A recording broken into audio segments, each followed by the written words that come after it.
Hey guys, we're back. We thank you for listening. We going to talk about again where did Jesus go today? As we discussed last night, Jesus was at the temple on the Monday, the week leading up to the crucifixion. Tonight, obviously, today's Tuesday, so we'll discuss what happened on Tuesday. And so I wanted you to see that because I think it's such an interesting study to know what did Jesus do, knowing that he was going to the cross Friday. You know, sometimes we prepare and sometimes we do things in order to prepare ourselves for what's about to come in upcoming days. And you know, as Jesus knew exactly what was going to happen to him come Friday afternoon, what did he do all week long? You know, and it's interesting to see what he done, and everything he done was for us and to bring salvation to us. And so I want you to see that tonight. And obviously tonight, when we talk about where did Jesus go today, we find Jesus was still at the temple. He came back on Tuesday to the temple, but with a little different outlook on it, a little different thing as he was talking to him. And tonight, what we want to look at is that he declares his authority. And so what we find that Jesus done during the course of events on Tuesday, while he was at the temple, he declares his authority. He declares it to the scribes and the Pharisees and the elders that he is who he says he is. He has the authority to do the things he says he is going to do and has done, and that he is there. And so obviously in Revelation chapter 22 verse 13, which is a long ways away from Matthew, Mark, and Luke, where we find the story of that, he says, I am the Alpha and the Omega, the beginning and the end, the first and the last. And obviously we know that's Jesus speaking there. And he truly is that. And I wanted to set that up for the stage of looking back at Luke chapter 20. And that's where we find Jesus back at the temple again on Tuesday. And so as we look at Luke chapter 20, verse 1, it says, And it came to pass that on one of those days, as he taught the people in the temple and preached the gospel. Now, obviously, last night we said when he got through turning over the money tables and throwing those out, that he began to teach and he began to preach. And that's exactly what he's continuing to do on Tuesday. It says, The chief priests and the scribes came upon him with the elders, and they spake unto him, saying, Tell us, by what authority dost thou these things, or who is he that gave thee this authority? And he answered and said unto them, I will also ask you one thing. And he answered me, The baptism of John, was it from heaven or of men? And they reasoned within themselves, saying, If we shall say from heaven, he will say, Well, why then believe ye him not? But if we say of men, all the people will stone us, for they will be persuaded that John was a prophet. And they answered that they could not tell whence it was. And Jesus said unto them, Neither tell I you by what authority I do these things. Now, Jesus really just set them up. And it's interesting to watch that and to see Jesus take them as they're trying to set Jesus up. He turns the tables on them, and he puts them in a hard spot there to where they're supposed to be the elite Christians. They're supposed to be the ones that have all the answers to everything. And Jesus puts them in a situation to where they can't give an answer. And so they remain silent at that point. They can't say anything.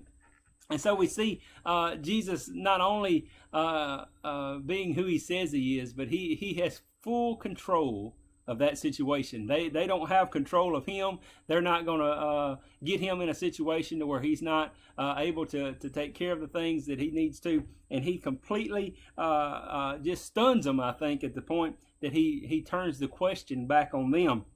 And so as you go through Luke, he in his chapters 20 through 21, Jesus really declares his authority. I want to read you a verse from Acts chapter 4, verse 12.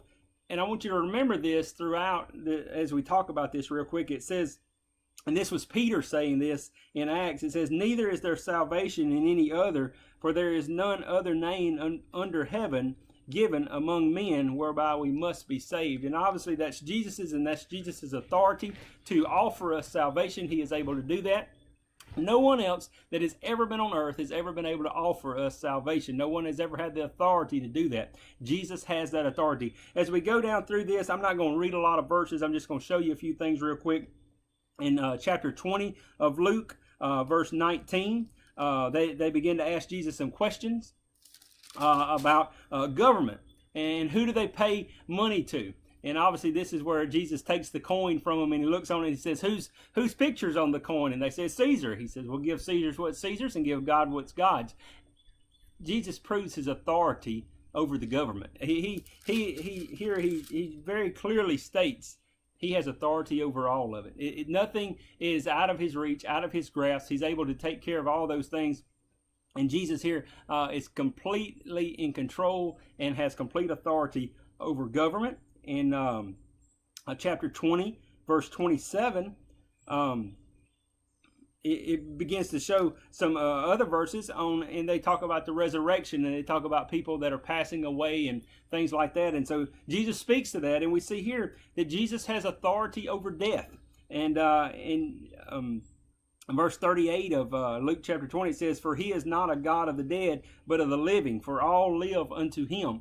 And so we see where Jesus has complete authority over death. And obviously we'll see that come this Sunday as we talk about Easter and we talk about, the resurrection out of the grave. And Jesus has that authority. No one else has ever had the authority over death, but Jesus has that authority. We also see in chapter 20, verse 39 through 47, he has the authority over the religious leaders, over the church, over all those people that are there. And you can go back and read these verses. We're not going to go through all of them tonight, but I just wanted you to see that Jesus is completely in control. No one else is above him. No one else is over him. He is in complete control and has complete authority over that.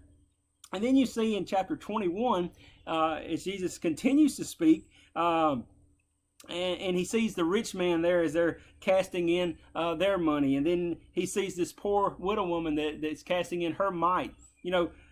We see Jesus has complete authority over the rich, and Jesus has complete authority over the poor. It doesn't matter what walk of life we're in or where we're at in life or, what we have or what we don't have. Jesus is still in control, and he's over all those parts. And then you get down to chapter 21, verses 5 through 33, which is quite a lengthy number of verses there. But obviously it's talking about end times. And it's talking about the end of the age, the coming of Christ again. And Jesus goes through these verses and he shows that he has complete control and complete authority over everything that is happening, over whether it's been wars, it's been earthquakes, it's been rumors of wars, whatever it is, Jesus still is in control and he has authority.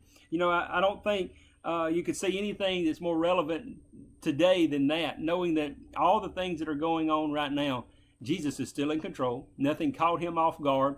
Your situation and where you're at and what's going on in your life is no surprise to him. He knows exactly where we all are, and he's there to meet us in our needs. And so remember, Jesus has authority over all those things. And then I look at the end of when Jesus was getting ready to stop for the day.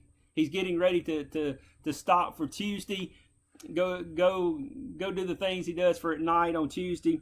We see verse 34 through 38 of Luke chapter 21. It says, this is Jesus' last comments of the day. And he says, and take heed to yourselves, lest at any time your hearts be overcharged with fighting and drunkenness and cares of this life, and so that the day cometh upon you unawares. For as a snare shall it come upon all them that dwell on the face of the whole earth. And in verse 36, he speaks specifically to what to do. He says, watch ye therefore and pray always, that ye may be accounted worthy to escape all the things that shall come to pass, and to stand before the Son of Man. The last words Jesus tells us that day, and as he's closing out Tuesday, he says, pray. Pray and watch. Watch for ourselves, watch for others, watch the things that are going on. In verse 37, it says, and in that day time he was teaching in the temple, and at night he went out and abode in the mount that is called the Mount of Olives. And all the people came early in the morning to him in the temple for to hear him. Obviously that'll go into Wednesday, but for us today, he goes to the Mount of Olives, and he's through for the day. But the last thing he tells us is to pray. And I encourage you and your family to pray more than ever as we're together, probably closer than you've been in a long, long time. You probably have seen more of your family's faces in the last couple of weeks than you have in a long time. Maybe even more than you care to. I don't know. I don't know your situation, but I just know we're together a lot right now. Jesus tells us to pray. And I encourage you, as parents of the family, let your kids see you pray. I encourage you, parents, to encourage your kids to pray.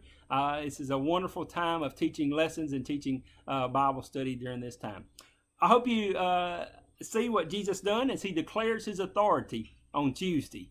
Obviously, he's headed to the cross, and he's going to do it for us. But here on this Tuesday, we see that Jesus declares his authority, and he has the authority to offer us salvation. Thank you.